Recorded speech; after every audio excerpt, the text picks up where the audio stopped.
This is The Herd.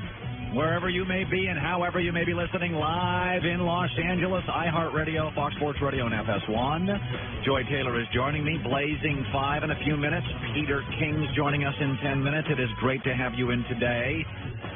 Something I'm going to address. I'm a big believer in temperament. Now, I'll say I'm a big believer in temperament in who I marry, in who I vote for. I voted for Republicans. I voted for Democrats. I vote for temperament. Do you look like a crazy person? You're out. I like George Bush Jr.'s temperament. I like Reagan's temperament. I liked Obama's temperament. I don't vote for party. Do you look like somebody who can handle crisis? Or are you a crazy person? I don't want to see anger. I don't want to see craziness. I don't want to see unhinged running the country. I feel the same way with quarterbacks. I like Jared Goff's temperament. I like Sam Darnold's temperament. Jameis Winston's too goofy. Johnny Manziel's too cocky. Baker's grabbing his junk. Temperament matters to me. It may not matter to you. But even LeBron James, grown up. How many technicals does LeBron get? Not many. He doesn't. You rarely see LeBron James mad. J.R. Smith forgot the score. I'm going to give him a pass on being mad. Steph Curry, you rarely see him angry. He threw a mouthpiece. If I'm going to give you my presidential vote, I'm going to give you the ring, I'm going to give you franchise quarterback, franchise money, I'm going to look at temperament first. Talent's important, but I can't have Jay Cutler's attitude. Cam Newton drives me crazy. Guy named Jeff George drove me crazy. Can't have it. Not interested. Not interested. Odell Beckham last night blew up, left the field before the half was over. This is why I would not make him a franchise player. Now, in the current NFL, where wide receivers are gold bars because the rules are all changing, he deserves a lot of money. But I am not building my franchise around a highly emotional player. Now, Eli Manning, I'm not giving that money to either. Right now, I don't think the Giants have a franchise player. Philadelphia does. His name is Carson Wentz. But this is temperament. I got to have grown-ups. If you want to get grown-up money, you got to be a grown-up. I'm not saying Odell's not great, and I'm not saying I wouldn't like Odell on my team. But Julio Jones is a guy I'd pay more than Odell Beckham. Not for talent, because they're both equally great, but one's got the more adult temperament. My three favorite receivers ever, who I would pay for: Julio Jones, Calvin Johnson, Larry Fitzgerald. They all have one thing in common. I don't want Andre Rison. As much as I like Michael Irvin, I'd pass. I'd pass on Randy Moss. If I'm going to give you the big boy money, got to be a grown-up. And what you saw with Odell, he deserves money. He's talented, but I'm not building my franchise around that nonsense. I'm just not. I'm not building my franchise around that kind of nonsense. So it's safe to say you wouldn't vote for a president that wears hat backwards? Not happening. And I think that it's just I've voted all over the map. But if I think you're crazy, unhinged, Looney Tunes, near the nuclear suitcase, you're not getting my vote. The Blazing 5 is brought to you by Chili's, 3 for $10 deal. Blitz your hunger with a starter, an entree, and a Coke, $10. That's it. Great meals on game day. Get the new queso burger, starter, Coke, only $10. Score with Chili's, 3 for $10. Here we go, Blazing 5. That's a hot one. Let's blaze it up. Fire it up. It's Collins Blazing 5.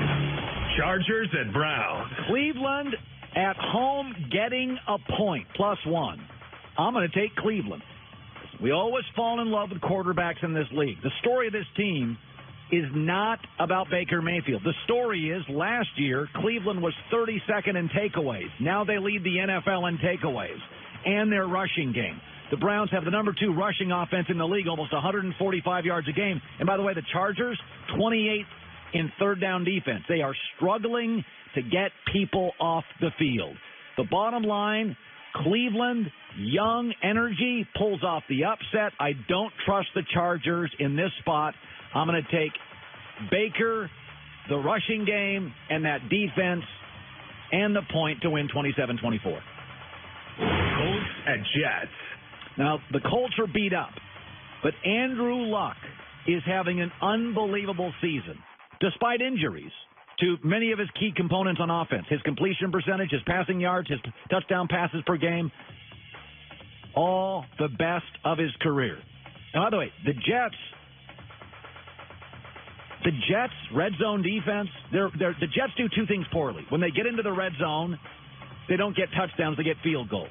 So even if the Jets dominate this game, they just settle for field goals. And I love Sam Darnold, but he's only as good as his running game provides.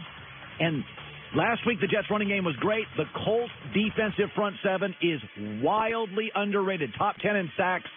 I'll take the points, and I'll take the Colts to win 30-24. Bounce back after that horrible Steelers at Bengals. I don't understand how Pittsburgh's getting points here. We all know Andy Dalton shrinks in these games. Andy Dalton doesn't beat the Steelers.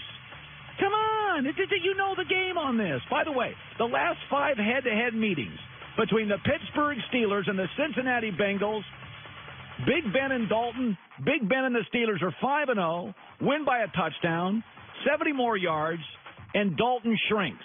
The Steelers also lead the NFL right now with 19 sacks. And I told you, don't fall in love with September. We're into October. The Steelers are starting to look like the Steelers. Run the ball, throw it deep, and get after the opposing quarterback. Pittsburgh's dominated this series. I'll take the 2.5. They win here in a shootout, 31-30. Rams at Broncos. Denver at home getting 7. Like it. I love it. The last 2 games, the Rams have been incredibly vulnerable. In their first 3 games, 6 takeaways. In the last 2, 1. They've allowed twice the touchdowns in the last couple of games. You can run on this team, and Denver does one thing well. They run, third-ranked rushing offense. The Rams allowed Seattle almost 200 yards on the ground. Again, now L.A. goes to mile-high altitude. The weather's a little colder. Cooper Kupp and Brandon Cooks dealing with concussion symptoms, upset of the week. Denver and Case Keenum. Rams don't have a great pass rush.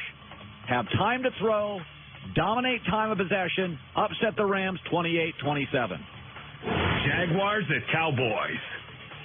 I don't like taking favorites, but I'm going to take the Jags -3 against Dallas. Listen, this is a mismatch. Dallas is almost last in every offensive category, 30th, 31st, 32nd, and the Jags are first in almost every offensive category. To me, this is a personnel mismatch.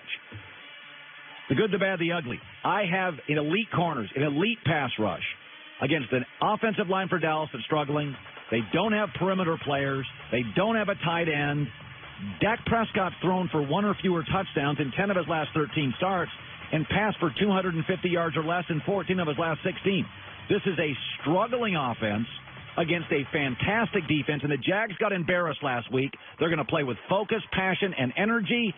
Jacksonville, I'll swallow the 3 points, wins by a touchdown over the Cowboys, 27-20. My Blazing 5 picks. We are off to our hardest start ever, over 60%.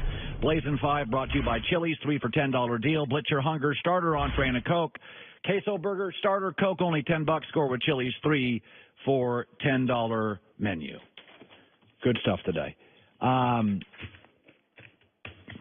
Peter King's around the corner. Got a lot of things to talk about. First of all, you got New England and Kansas City's going to be fantastic. That's going to be a fantastic football game. I think this is the weekend of upsets.